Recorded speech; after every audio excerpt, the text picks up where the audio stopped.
जंग के मैदान में गोली से पहले इस बात का एहतियात बरतना है कि गलती ना हो जाए।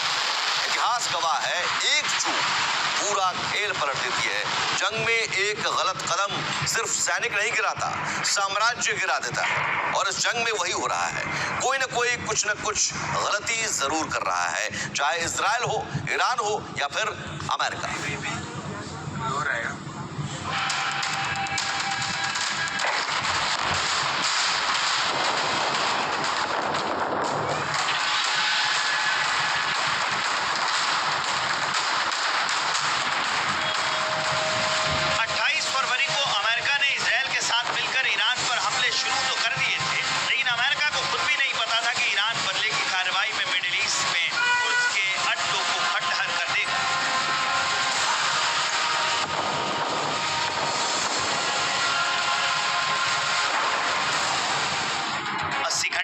बेहिसाब मार रहा है। Iraq, Qatar, Kuwait, Bahrain, UAE, Saudi Arabia, Jordan.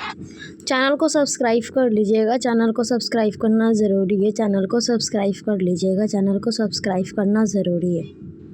Syria में ईरान ने भारी तबाही मचाई, नुकसान चारों तरफ से हो रहा है। ईरान के हमलों में अमेरिका के 6 सैनिकों की मौत हो चुकी है।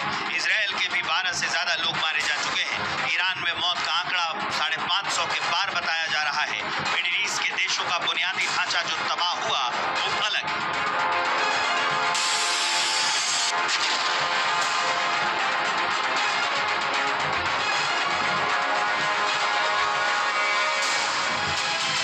अरब देशों की तबाही तो दुनिया देख रही है, लेकिन सवाल यह है कि ये तबाही किसकी वजह से हुई।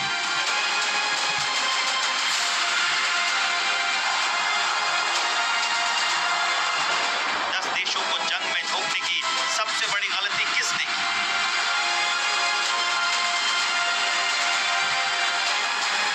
कूटनीति को छोड़कर अमेरिका ने युद्ध नीति क्यों अपनाई?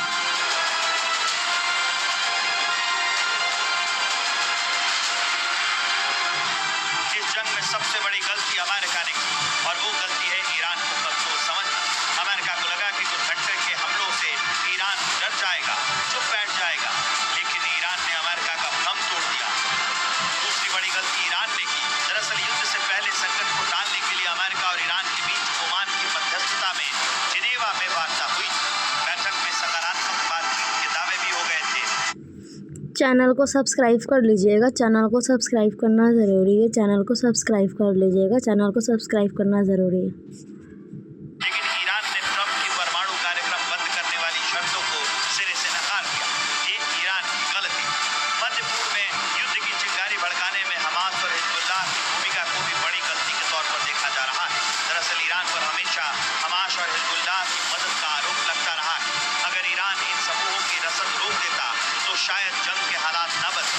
मिडिल ईस्ट को सुलगाने में गलती जॉर्डन, सऊदी अरब और यूएई की भी है। तीनों देशों ने हमले के लिए अपना एयरस्पेस इस्तेमाल होने दिया और गलती तो ईरान की ये भी है कि उसने मुस्लिम जगत पर भरोसा कर लिया। ईरान के द्वारा समर्थित यमन में हूतियों ने अटैक किया था सऊदी अरबिया पे और यूनाइटेड अरब एमिरेट्स पे, और इनके तेल के कुएं उस अटैक में कई दिनों तक चलते रहे थे। ऐसे में ये उम्मीद करना कि सऊदी अरबिया और यूएई ईरान के साथ दिल से रहेंगे इज आउट ऑफ क्वेश्चन। हाँ, सऊदी अरबिया ये दिखाता रहा कि हम अपनी जमीन को अमेरिका को नहीं इस्तेमाल करने देंगे ईरान के खिलाफ, लेकिन सऊदी अरबिया और इजराइल बराबर ये कोशिश करते रहे कि वो किसी तरह से डोनाल्ड ट्रंप को रजामंद कर लें ईरान के ऊपर अटैक करने के लिए, और ऐसा ही हुआ। यानी कि अगर ईरान ने सऊदी अरबिया पर विश्वास न किया होता तो उसके साथ विश्वासघात होता ही नहीं। गलती तो ईरान की है ना।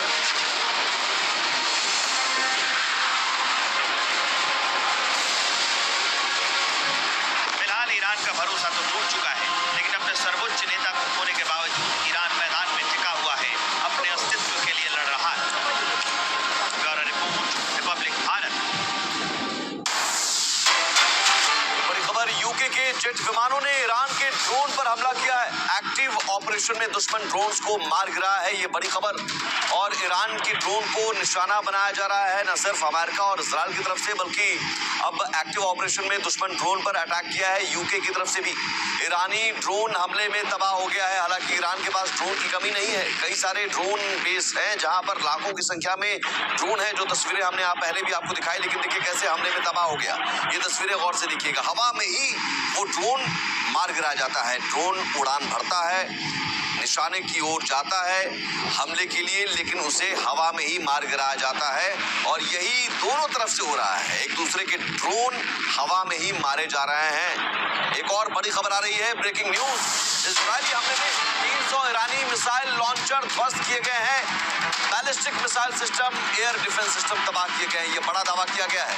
और यही वो ईरान की मजबूती है जिस पर अटैक किया गया है। अमेरिका और इजराइल की तरफ से बैलिस्टिक मिसाइल सिस्टम हो, एयर डिफेंस सिस्टम हो, ये तबाह करने का दावा किया गया है। और 300 ईरानी मिसाइल ध्वस्त किए गए। ये माना जा रहा है कि 3000 से 5000 मिसाइलें हैं ईरान के पास, लेकिन अभी 300 ईरानी मिसाइलें ध्वस्त करने का दावा, मिसाइल बेस को भी ध्वस्त करने का दावा, बैलिस्टिक मिसाइल लॉन्चर को ध्वस्त करने का दावा किया जा रहा है।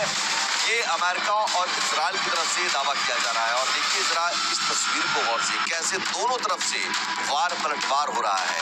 अब उस तस्वीर को देखिए जो हम बता रहे हैं कि दावा जो किया जा रहा है, मिसाइल बेस को तबाह करने का दावा किया जा रहा है, मिसाइल लॉन्च सिस्टम को तबाह करने का दावा किया जा रहा है, एयर डिफेंस सिस्टम को तबाह करने का दावा किया जा रहा है।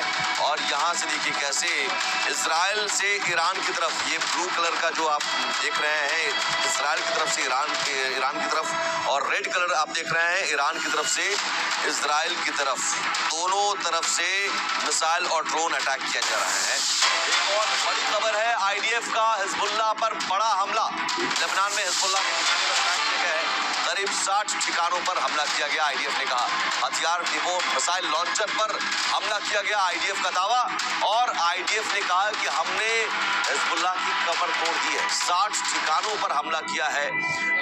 लेबनान की बेरूत में हमने देखा किस तरह से हमले की तस्वीरें सामने आ रही हैं। और देखिए एक के बाद एक वो इमारतें, वो ठिकाने ज़मींदोज़ हो रहे हैं, मलबे में तब्दील हो रहे हैं। ये उस हमले की तस्वीर है। और ये आईडीएफ का दावा है कि हमने हिजबुल्लाह के 60 ठिकानों को तबाह कर दिया, जो ईरान की प्रॉक्सीज के तौर पर हिजबुल्लाह या हूती या हमास लगातार काम करते रहे हैं। उनके पास भी हथियार डिपो हैं, उनके पास भी कई सारे ठिकाने हैं लेबनान में। उन ठिकानों को भी इजराइल टारगेट कर रहा है, आईडीएफ टारगेट कर रहा है, ताकि ये भी सर न उठा सके। एक और बड़ी